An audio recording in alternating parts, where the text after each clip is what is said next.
নমস্কার বন্ধুরা, আমার চ্যানেলে আপনাদেরকে অনেক অনেক স্বাগত। আজ বানাবো ঘুগনি। এই মটরগুলো ভিজিয়ে রেখেছিলাম, এই একটু সেদ্ধ করতে দেবো।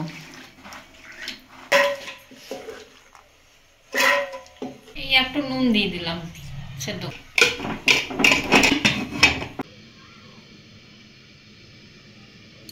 তেলটা গরম হয়ে গিয়েছে, আলু ভাজার জন্য আলুগুলোকে দিয়ে দেবো। আলুর মধ্যে দিয়ে দেবো নুন, দেবো হলুদ গুঁড়ো,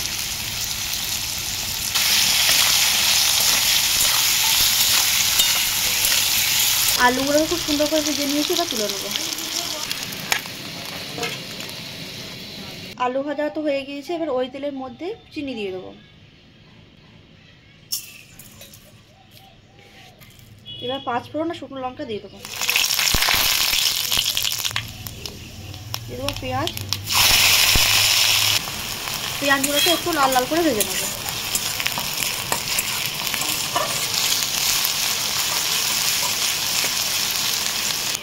দিব আদা কাঁচা লঙ্কা বাটা, রসুন বাটা,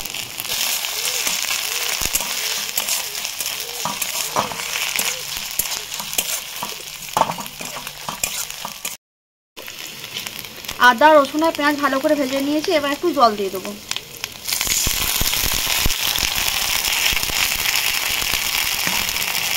এই পেঁয়াজ রসুনের মধ্যে জল দিলাম কারণ মশলাগুলো দেবো তো, নাহলে তলে লেগে যাবে।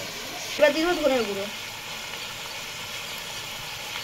জিরে গুঁড়ো, কাশ্মীরি লঙ্কার গুঁড়ো আর দেবো হলুদ গুঁড়ো। মশলাটাকে ভালো করে একটু ভেজে নেব। এই মশলার সাথে আমি টমেটো আর ধনে পাতাটাকে দিয়ে দেবো। মশলাটাকে একটু ভেজে নিয়ে টমেটো ধনে পাতাটা দিয়ে দিলাম। এবার এসে দিয়ে দেবো অল্প নুন, টমেটোটা গলার জন্য।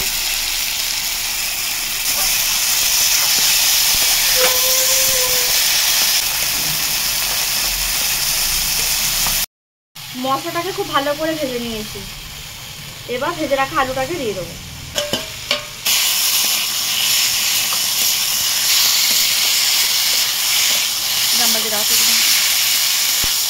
আলুর সাথে মশলাটাকে খুব ভালো করে মিশিয়ে নিয়েছি।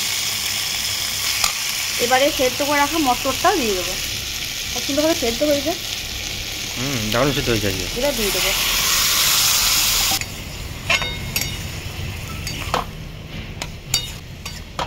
আমি যেহেতু এখানে আলু ভাজার সময় নুন দিয়েছি, মটর সেদ্ধর সময় নুন দিয়েছি, আবার এই টমেটো দেওয়ার সময় নুন দিলাম, ওই জন্য আর নুন দেবো না।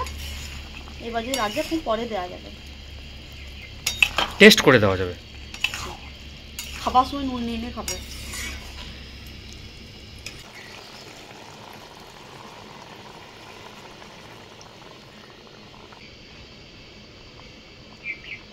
এটাকে ভালো করে ফুটে যাক, তাহলেই হয়ে যাবে। কারণ মটরটাও সেদ্ধ আছে আর আলুগুলো ভাজতে ভাজতে প্রায় সেদ্ধই হয়ে গিয়েছে।